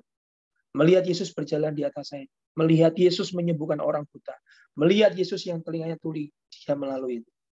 Tapi tiba-tiba kerjaannya di kitab Yohanes berkata, dia selalu mencuri uang kas Yesus. Kita ini bisa didapati benar nggak masalah uang? Saudara, Pak itu kan uang kecil, nggak usahlah dipikirin lah. Tapi itu uangnya Tuhan. Saya diberkati dengan kesaksian orang bernama John Sung. Sebelum John Sung meninggal, dia pernah ditegur Tuhan. Di tempat tidur dia berbaring di rumah sakit. Tiba-tiba Tuhan Yesus mendatangi John Sung. Bapak Ibu orang-orang yang lama masih tahu lah siapa John Sung. Sebutannya adalah obor dari Asia. Tiba-tiba Tuhan berkata pada John Sung, John, kamu pencuri. Bayangkan, obor Asia, pembawa kegerakan seluruh Asia. Tiba-tiba sebelum dia meninggal, Tuhan berkata, John, kamu pencuri. Tuhan, aku mencuri apa? Kamu pernah zaman sekolah di Amerika, kamu hutang kepada seorang pendeta, dan kau tidak bayar. Kamu pencuri. Terus kemudian dia berkata, Tuhan, aku hanya hutang 50 sen. Hari ini uang rupiah itu cuma 7.000 rupiah. Masakan Tuhan cuma ngurus uang 7.000 rupiah. Tapi itu kan bukan milikmu, John. Itu milik pendeta yang di Amerika. Dan Tuhan itu kan kejadian sudah puluhan tahun yang lalu. Zaman aku masih sekolah di Amerika. Ya, tapi kamu pencuri. Ya, terus bagaimana Tuhan? Kembalikan. Dia panggil anak perempuannya. Dia sangat sukar untuk sudah berdiri dan berlutut. Dia paksa dirinya berdiri. Dan dia berlutut. Dia menangis. Dia bertobat, Tuhan ampuni aku. Aku akan kembalikan. Walaupun uang itu sudah tidak ada artinya zaman sekarang. Hanya uang 50 sen atau 70. Hanya uang 50 sen atau uang namanya 7.000 rupiah. Dia kirim ke pendeta itu. Saudara, kita ini harus didapati benar masalah mamon yang tidak jujur, kata Alkitab. Barang siapa yang tidak bisa, kita tidak bisa mengabdi kepada dua Tuhan. Satu Tuhan Yesus, satunya adalah mamon. Pada saat kita tidak didapati jujur dan benar dengan uang yang adalah milik Tuhan, kita akan dihakimi. Pada saat Raja Belsasar mengambil perkakas-perkakas bait Allah dan dipakai untuk minum cawan mabuk, dan tiba-tiba turunlah tangan dan menulis perkataan mene tekel ufrasin, artinya engkau ditimbang, engkau didapati terlalu ringan, dan Tuhan akan menghakimi dan akan membunuh kamu. Raja Belsasar malam itu juga dia mati. Pelajaran apa yang kita ambil dari pelajaran itu? Perkakas bait Allah sudah dikuduskan menjadi milik Tuhan. Saudara dengar baik-baik. Uang korban persembahan jemaat yang sudah dikuduskan menjadi milik Tuhan. Jangan pernah kita menyentuh. Itu kudus. Kita hamba Tuhan. Tidak boleh sembarangan memakai uang Tuhan. Kita akan dihakimi. Standar tidak boleh. Contohnya Pak yang lain. Eli, imam besar. Dan akhirnya Yudas mati bunuh diri. Eli imam besar adalah kitab 1 Samuel 2:29 berkata, dan mengapa engkau menghormati anak-anakmu lebih daripadaku? Eli imam besar ditegur oleh Tuhan. Kenapa engkau lebih menghormati anak-anakmu? Sambil engkau menggemukkan dirimu dengan bagian yang terbaik dari setiap korban sajian umat Israel. Para hamba Tuhan, kau yang menggemukkan dirimu dengan duit persembahan dihakimi. Imam Eli dikatakan Tuhan, kau lebih menghormati anakmu dan menggemukkan diri, memakai uang persembahan untuk kepentinganmu pribadi. Dan dihakimi Tuhan. Dan akhirnya Imam Eli meninggal dengan keadaan kepalanya, lehernya patah, dan dia meninggal. Saudara. Contoh yang keempat atau kelima, anak Imam Eli. Anak Imam Eli adalah seharusnya secara lahir dia adalah imam. Tapi kalau saudara lihat ini mengerikan sekali. Kesalahan Imam Eli adalah dia tidak pernah memberikan standar kepada anaknya yang benar. Anaknya berzina di depan pintu kemah pertemuan bait Allah. Bapaknya tidak menegur. Anaknya mencuri persembahan. Bapaknya tidak. Dan Tuhan berkata, kau menghormati anakmu lebih daripada menghormati Tuhan. Kita sebagai hamba Tuhan, kita harus bisa mendidik anak kita. Kita harus taruh standar buat anak kita. Kalau tidak, Tuhan akan datang. Dan di sini dikatakan anak ini dia melakukan pekerjaan imam di bait Allah, tapi hidupnya double standard. Dia imam, tapi kerjaannya meniduri perempuan di depan pintu kemah tabernakel. Dan dia mencuri persembahan. Dan bahkan Tuhan berkata, anakmu sudah worthless, tidak berharga, tidak bernilai di hadapan Tuhan. Dan Tuhan tidak mengenal dia lagi. Karena dia tidak menghargai Tuhan. Dan akhirnya anak Imam Eli dibunuh oleh Tuhan sendiri. Saya waktu baca begini, saya berkata, aduh Tuhan, menakutkan. Kita ini harus berurusan dengan namanya semua kejahatan-kejahatan di hati kita. Dan akarnya semua apa? Kesombongan. Jadi saya cerita. Jadi anak Imam Eli, Alkitab berkata, sekarang juga kau berikan kepadaku, kalau tidak aku akan mengambilnya dengan kekerasan.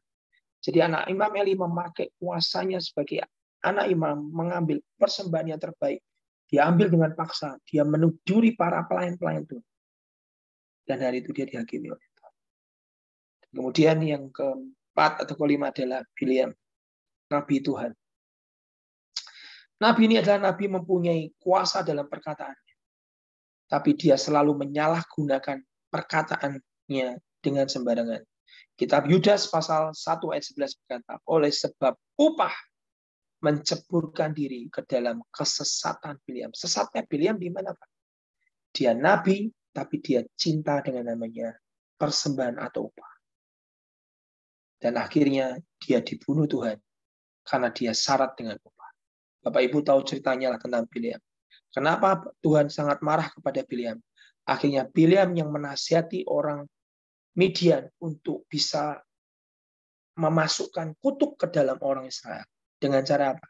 Dia menasihati orang Midian untuk melepaskan para wanita-wanitanya masuk ke kemah pertemuan, masuk ke kemah orang Israel supaya orang Israel berzina, sehingga cover Tuhan terbuka dan tulah Tuhan masuk ke Israel. Dan Tuhan berkata, kamu nabi yang jahat, kamu ngajari yang jahat, mengajari orang berzina. Dan akhirnya dia dibunuh oleh Tuhan. Ada satu perkataan bagus sekali, sebenarnya ada gambar. Saudara kalau lihat ada rantai kapal yang tidak ada jangkarnya, itu bisa menghentikan kapal yang sebesar apapun, di tengah ombak apapun. Rantai itu bisa tetap ada di situ dan tetap kuat. Tapi kapal itu rantai itu bisa putus karena apa? Perkataannya berkata begini. Tidak ada yang dapat menghancurkan besi selain daripada karatnya itu sendiri. Betul? Besi itu tidak ada yang bisa menghancurkan, kecuali karatnya itu sendiri. Begitu juga dengan kita atau dengan kamu. Setan tidak dapat menghancurkan kamu selain daripada karatmu sendiri, atau dosamu sendiri, atau kelemahanmu sendiri. Jadi seringkali setan itu tidak bisa menghancurkan destiny kita. Tapi yang bisa menghancurkan destiny kita, menghancurkan panggilan kita, menghancurkan calling kita adalah kenapa? Kejahatan kita.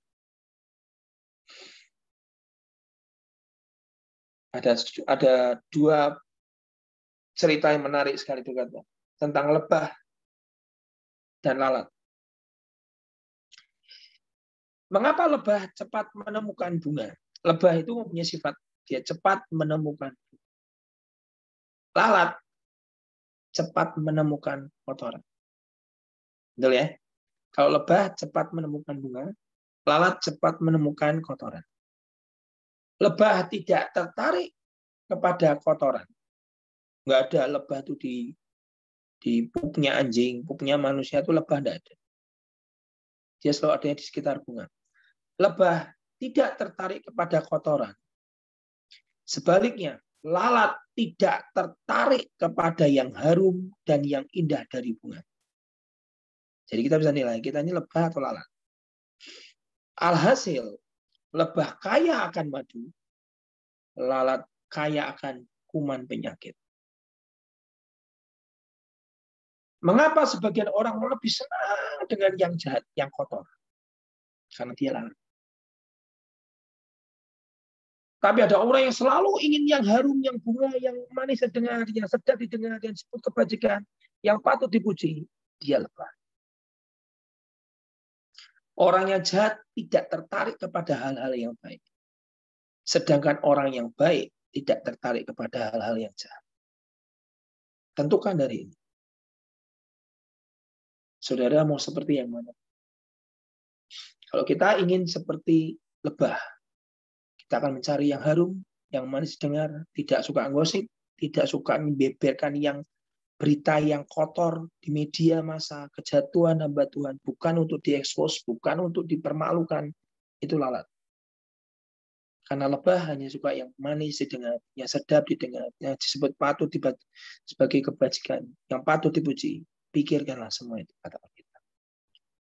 Nah, hari ini saya mau berkata kepada saudara, tentukan standar kita yang mana. Dan akar semuanya adalah kesombongan. Satu ayat terakhir sebelum kita tutup. Saya baru belajar hari ini tentang ini dan saya ingin membagikan kepada saudara. Di kitab Amsal pasal yang ke-16. Amsal pasal yang ke-16.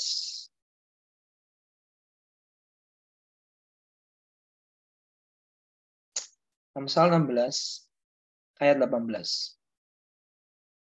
Kesombongan, bahasa Inggrisnya berkata, kesombongan mendahului sebelum kehancuran. Sebelum hidup kita hancur, selalu muncul namanya kesombongan.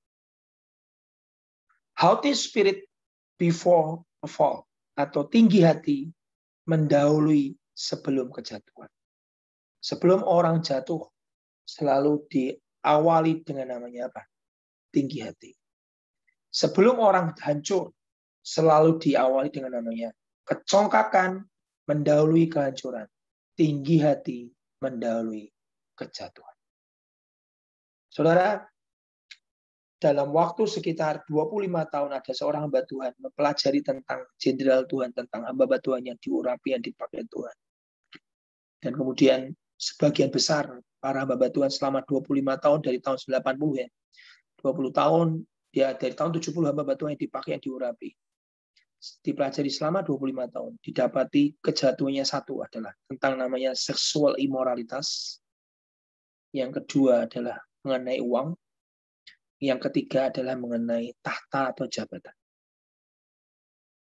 Dan pada saat dipelajari, ditarik, kenapa kok hamba Tuhan ini bisa jatuh dalam perzinahan, homoseksual, berzina dengan lawan jenis, atau mencuri uang, atau jatuh dalam memakai uang dengan sembarangan, gerejanya dengan misuse the power, memakai kuasa sembarangan. Kalau ditarik akarnya, root cause-nya ternyata dari mana? Dari kesombongan. Jadi akar dari semua kejatuhan, tinggi hati, marah, iri, kepahitan, kebencian, akarnya kalau ditarik root cause-nya, akarnya dari mana, Pak? Dari kesombongan. Pada saat kita ini sombong, itu awal kejatuhan. Pada saat kita mulai congkak, itu awal kehancuran. Amsal 16:18 berkata, itu adalah awal kejatuhan dan kesombongan. Saya tutup dengan cerita. Satu kali ada seorang hamba Tuhan, orang nabi lah. Dia dari India. Dia tahun 1985 disuruh Tuhan di awal-awal ministrinya untuk melanjutkan pelayanan Sadhu Sundar Singh. Dan Sadhu Sundar Singh adalah hamba Tuhan si jubah kuning yang mempunyai pelayanan pergi ke Tibet, Himalaya, dan Ladakh, ke Nepal. Dan hamba Tuhan itu adalah hamba Tuhan yang pendeta ini si jubah kuning ini pelayanannya sangat berdedikasi. Tapi pelayanannya sangat mengerikan. Mengerikan. Karena dia berjalan di salju, badai, dan segala macam. Ditolak keluarganya, ditolak di desa, dimasukkan dalam sumur, dilempari ular, dilempari kalajengking, dan segala macam. Kemudian hamba Tuhan ini berkata, "Nak, maukah engkau meneruskan pelayanan daripada Sadhu Sundar Singh?" "Siap Tuhan." Terus Tuhan berkata kepada beliau, "Jangan berkata menjawab siap dulu. Kamu harus tahu, aku beritahu semua masalah yang dihadapi oleh Sadhu Sundar Singh.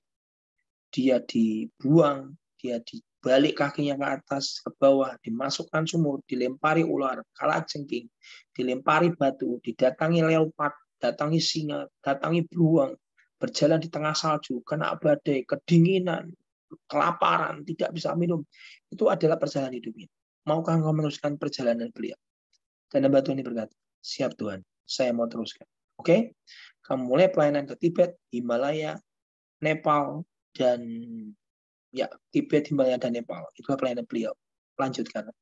Dan hamba Tuhan ini berangkat selama berapa lama? 6 bulan. Tahun 1985. Dia masuk ke Tibet dan Himalaya dan segala macam, dan betul-betul luar biasa. Sulitnya luar biasa. Penolakannya luar biasa. Kemudian setelah 6 bulan beliau selesai pelayanan naik gunung selama 12 jam, kadang tidak pakai alas kaki, tidak memakai baju yang bisa menghangatkan dia. Dia kedinginan, dia kelaparan, kakinya bengkak, tertusuk, sampai bernanah, sampai tidak bisa berjalan. Dia lewati yang berat semuanya.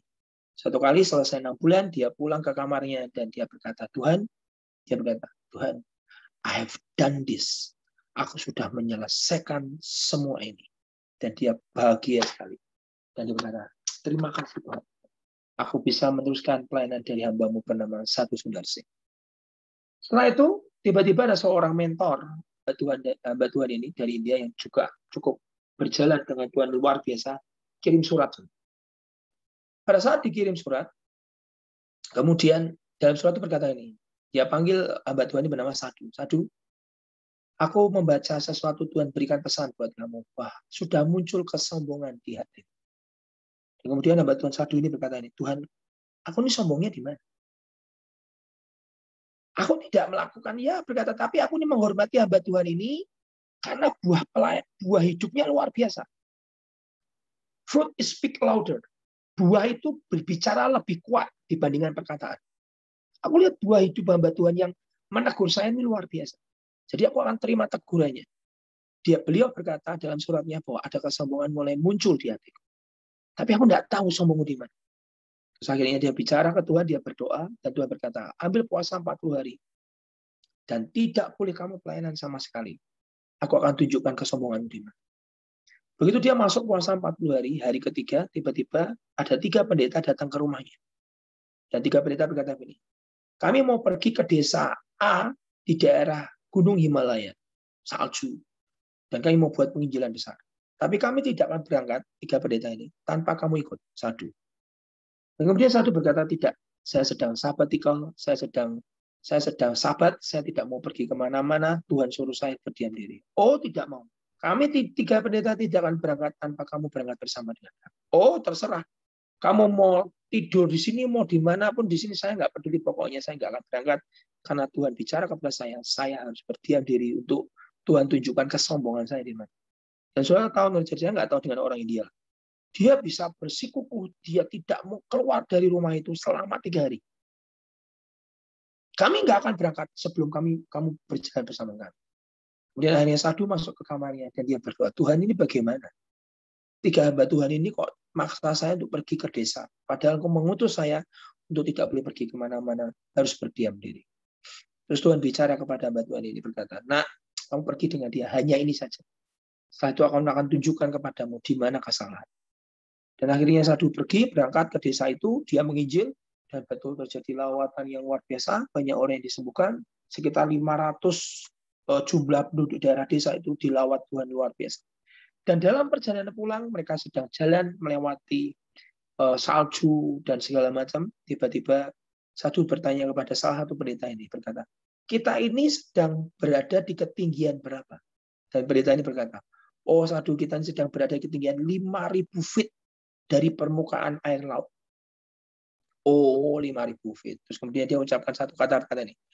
Aku pernah naik ke gunung dan menyelesaikan bukan cuma 5.000, tapi 20.000 feet. Dia berkata gitu. Wow, kamu pernah berjalan 20.000 feet ya selama 6 bulan.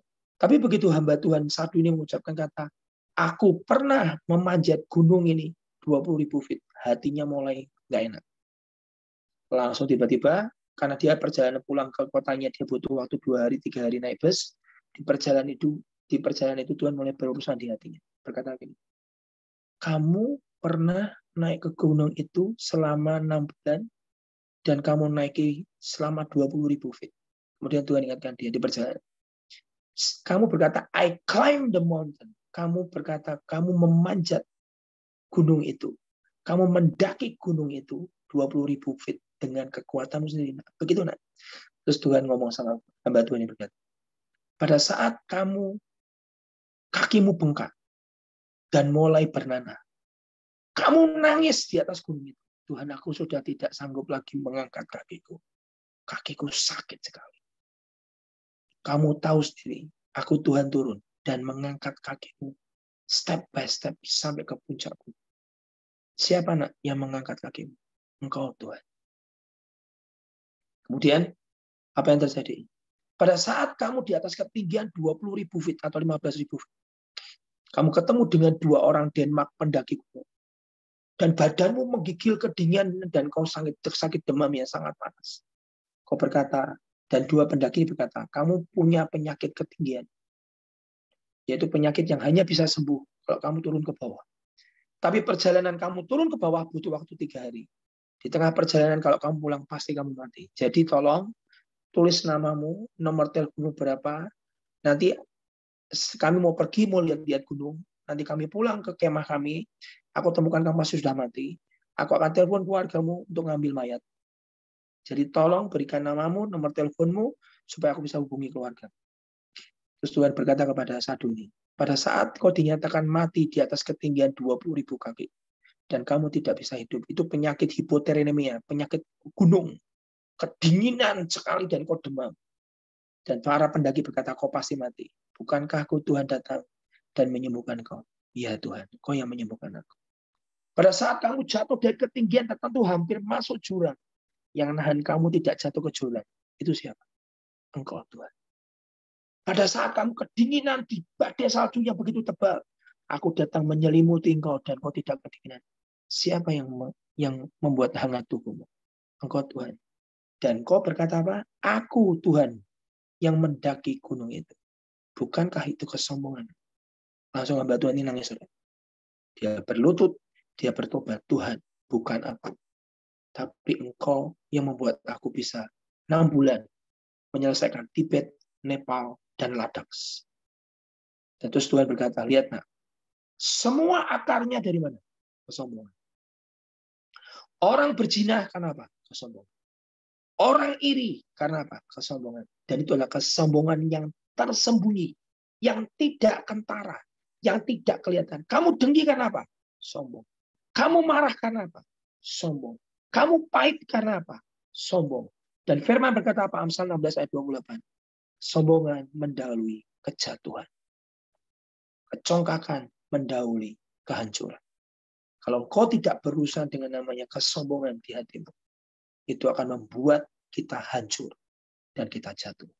Nanti manifestasinya dalam bentuk perzinahan, maksudnya dalam bentuk iri, tentunya dalam kebencian, kemarahan, akalnya adalah kesombongan. Terus Tuhan berkata kepada beliau berkata, setiap kali ada orang yang membuat engkau marah, setiap kali ada orang menyakiti hatimu, setiap kali ada orang yang membuat engkau dilukai, coba lihat reaksi hatimu.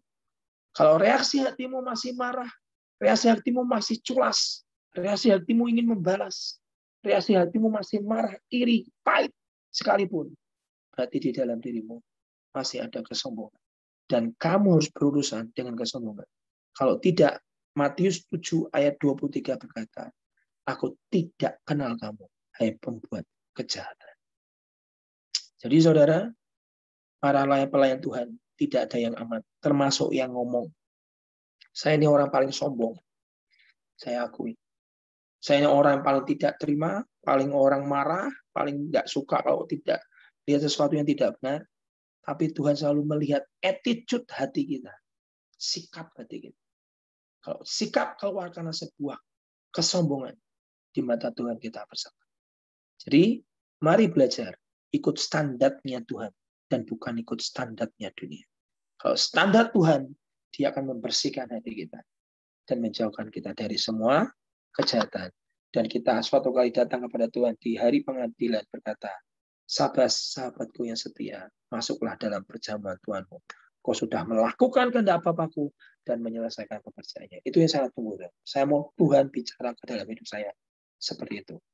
Amin. God bless you. Begitu Pak Wesley. Luar biasa, Pastor.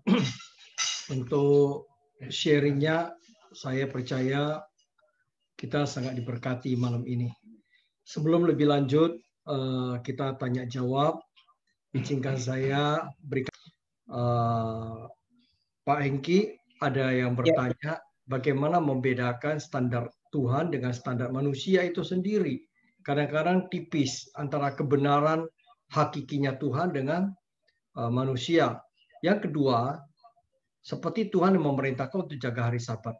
Tapi Tuhan datang sekali menyatakan bahwa akulah hari Sabat. Dan orang Yahudi tidak bisa terima bahwa dia melanggar hari Sabatnya itu. Suaranya hilang, Pak. Suaranya. Begini, tadi ke-mute ya. Jadi, jadi ada yang bertanya mengenai standar ganda. Bagaimana membedakan itu standar ganda itu dari Tuhan, dari kita manusia, bagaimana gitu. Ya tentunya tadi Pastor Hengki udah sampaikan standar Tuhan itu ya berdasarkan accordingly to the truth of the Bible, sesuai dengan firman Tuhan. Tapi sebagaimana orang Yahudi mengetahui bahwa itu hari Sabat itu adalah dari turun temurun, itu adalah perintah Tuhan. Sedangkan Yesus datang menyatakan dirinya, akulah Tuhan atas hari Sabat gitu. Ya tentunya majority itu tidak bisa terima. Menurut Pastor Hengki bagaimana? Sebelum kita lanjut ke pertanyaan selanjutnya. Terima kasih. Jadi gini, pada mulanya adalah firman. Oke, pada mulanya adalah firman, dan firman itu bersama-sama dengan Allah, dan firman itu adalah Tuhan sendiri. Betul ya? Jadi pada mulanya adalah firman, di Yohanes 1 ayat 1 berkata, pada mulanya adalah firman, firman itu bersama-sama dengan Allah, dan firman itu adalah Tuhan sendiri.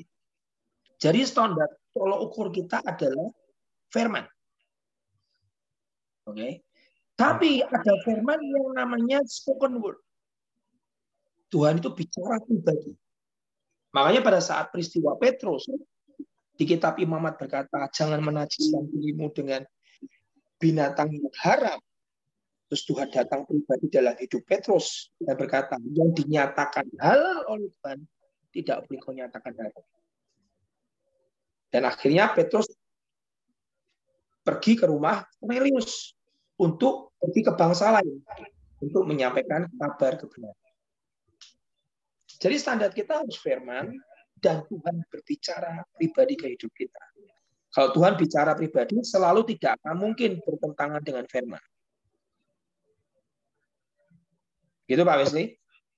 Oke, ini ada pertanyaan. Shalom Pastor, bolehkah seorang gembala Semat hidup terpisah dengan pasangan hidupnya?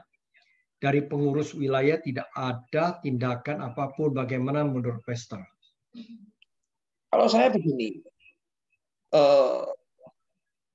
kita nggak bisa melihat dari satu sisi. Memang Alkitab berkata lebih baik jangan engkau bertalak kecuali untuk urusan berdoa. Betul ya? Firman berkata engkau tidak boleh bertalak untuk urusan berdoa. Tapi apa yang sudah dipersatukan Tuhan tidak boleh diceraikan manusia. Jadi sebisa-bisanya janganlah engkau berjauhan dengan pasanganmu. Tapi kalau engkau punya sebuah panggilan untuk kamu melakukan kehendak apa, engkau melayani Tuhan. Setelah itu kamu akan kembali lagi kepada pasangan. Menurut saya seperti itu. Karena firman berkata, jangan engkau saling berjauhan, karena engkau tidak akan bisa bertahan di pertama. Oke, apakah standar hidup berhubungan dengan akal sehat? Standar hidup apakah berhubungan dengan akal sehat? Standar kita bukan akal sehat, standar kita adalah firman. Karena akal sehat kita belum tentu sesuai dengan firman. Yang dunia, standar dunia belum tentu sesuai dengan firman. Tolok ukur kita apa? Harus firman. Kalau kita tidak punya dasar sebagai tolok ukur, nanti kita ngawur. Spoken word, perkataan Tuhan yang verbal, itu tidak boleh bertentangan dengan firman. Oke, bagaimana pendapat dan pandangan Pastor ketika kejadian orang Filistin menarik Simson dan menjadikan dia pelawak?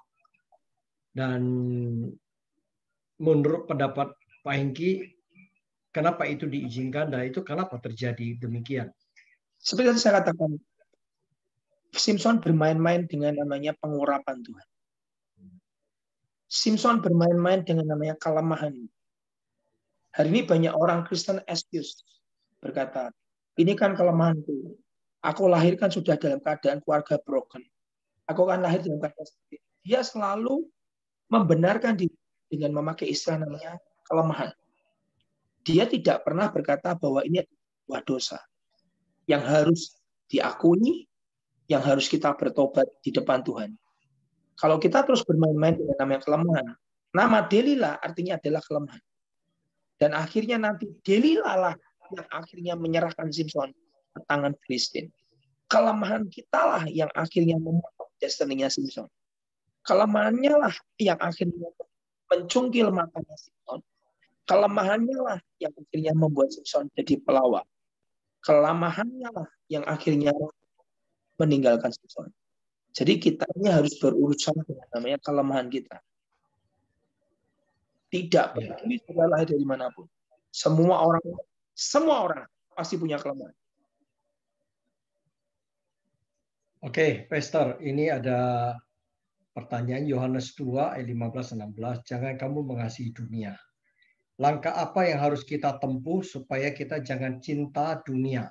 Misalnya hamba Tuhan banyak yang jatuh karena wanita, jabatan, kedudukan, dan materi.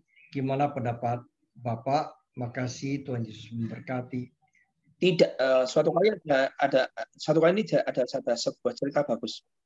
Hamba Tuhan ini yang mempelajari 25 tahun tentang kejatuhan para hamba Tuhan itu akhirnya menemukan tiga. Satu adalah dosa immoralitas, dua adalah dosa keuangan, yang ketiga adalah tahta atau kedudukan. Dan hari itu kemudian hamba Tuhan ini bertanya kepada Tuhan Yesus. Tuhan Yesus, dari semua manusia kan tidak pernah jatuh kecuali Engkau. Betul enggak? Ya kan? Ya. Hanya Tuhan Yesus yang tidak pernah jatuh. Ya. Tapi pada saat Yesus hidup di bumi itu betul-betul manusia 100%, dia hidup seperti manusia. Tapi yang membedakan adalah Tuhan Yesus bisa hidup bergantung total kepada Roh Kudus. Sehingga membuat Tuhan Yesus tidak pernah jatuh. Bisa jatuh nggak, Pak? Oh, bisa sekali. Yesus dicobai 3 kali. Batu jadi roti kalau engkau anak Allah. Jatuhkan dirimu kalau engkau anak Allah dari bumbungan bait Allah ini, dan malaikat akan menampung engkau. 3 adalah sujud kepadaku dan seluruh dunia akan diberikan kepada Tuhan Yesus. Yesus tetap bisa jatuh. Kalau Yesus tidak bisa jatuh, Yesus tidak akan pernah dicobai. Betul? Karena dia bisa jatuh sebagai manusia dan dia adalah replika kita, contoh kita bagaimana manusia bisa hidup sempurna kalau dia bergantung kepada Roh Kudus. Kemudian Nabi Tuhan tanya, Tuhan, caranya supaya tidak jatuh itu bagaimana caranya hidup? Terus Tuhan Yesus jawab bagus sekali. Dia berkata ini, hiduplah sepertiku. Firman berkata apa? Belajarlah daripadaku. Aku ini lemah dan rendah hati. Pikulah yang kupasang. Belajarlah daripada aku lemah lembut. Kata lemah lembut adalah mik, artinya gampang dibentuk, gampang dididik, gampang ditegur, gampang dikoreksi. Aku lemah lembut dan rendah hati. Dan kuk yang kupasang, bebanmu akan ringan. Jadi itu pelajaran yang Yesus berikan. Selama engkau rendah hati dan lemah lembut, dan hidupmu bergantung total kepada Roh Kudus, pasti engkau nggak akan jatuh. Itu pelajaran. Ya. Oke. Ini ada pertanyaan mengenai panggilan pelayanan. Bagaimana jika seorang dipanggil Tuhan, misalnya menjadi gembala, tetapi yang bersangkutan beliau tidak mau? Menurut orang itu hanya saya sebagai penginjil saja, atau panggilan lain, dan dia tetap melayani sebagaimana pilihan standarnya. Bagaimana menurut pandangan Pastor? Buat saya gini, kita tidak bisa menghakimi panggilan orang lain. Karena orang yang punya calling panggilan, orang itu ngerti banget panggilannya apa. Kita hanya bisa menilai dari mana? Dari buahnya. Saya suka kata-kata ini. Fruit speak louder. Buah itu berbicara banyak daripada kata-kata. Jadi kita nggak bisa menghakimi, oh dia panggil, kenapa jadi penginjil? Bukan urusan kita. Dia tahu dia seperti apa. Nanti kita akan lihat dari buahnya. Fruit speak louder. Jadi buah itu lebih bicara banyak. Jadi kita tidak berhak untuk menghakimi, bukan hak kita.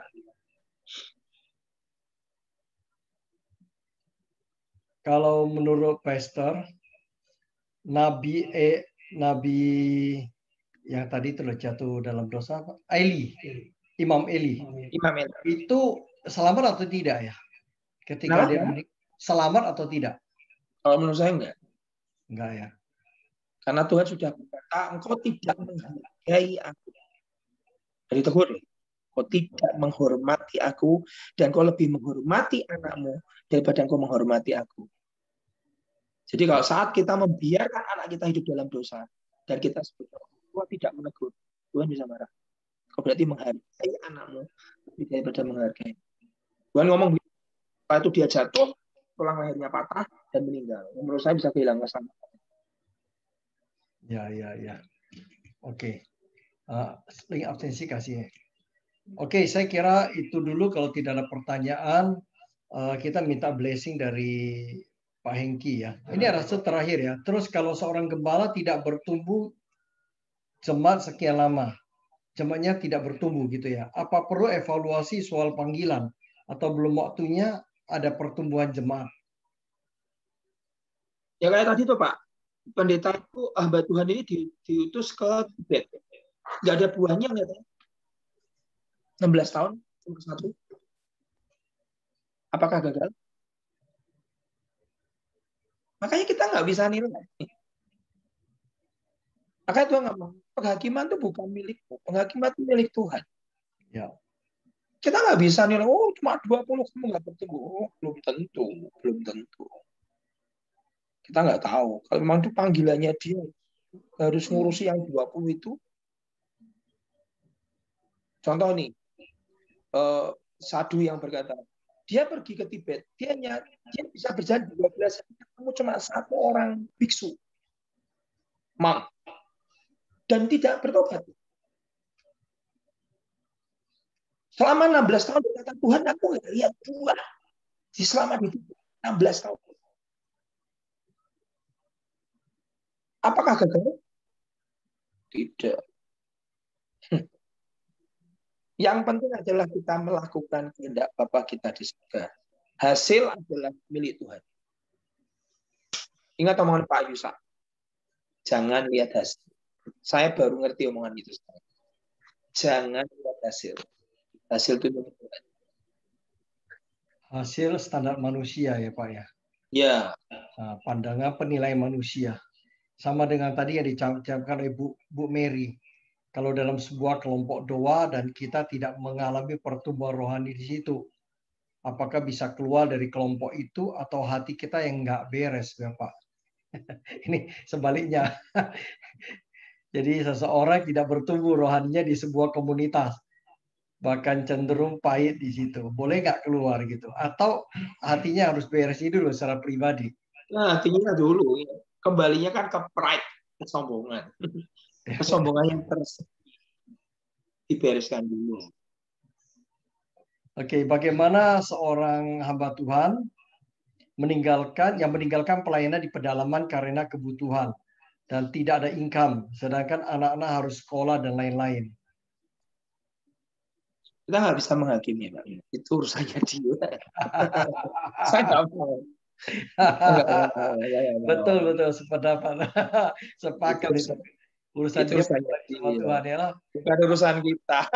Ya, kalau bicara kebutuhan, Tuhan sanggup mengirim burung gagak piara Elia kok ya, yang kemustahilan itu. Ya, kita tahu. Kita juga dengar beberapa betul yang melayani pedalaman, Tuhan yang men-take care keluarganya yang di kota. Kita dengar banyak kejadian itu. Ya, ya lebih baik begitu. Ya, oke. Saya kira sudah cukup deh. Mungkin Pak Hengki berikan kita blessing aja ya. Kita berdoa. Bapak kami bersyukur untuk malam hari ini. Kami percaya biar firman yang sudah disampaikan terus berbicara dalam hidup kami. Jadi sebuah peringatan bagi kami para pelayan. Untuk kami hidup tidak dalam double standar, tapi kami hidup dalam standarnya Tuhan. Dan biar kami dapat setia dan melakukan apa dan menyelesaikan Tuhan. Di dalam nama Yesus kami berdoa. Kami bersyukur. Berkati kami semua. Amin.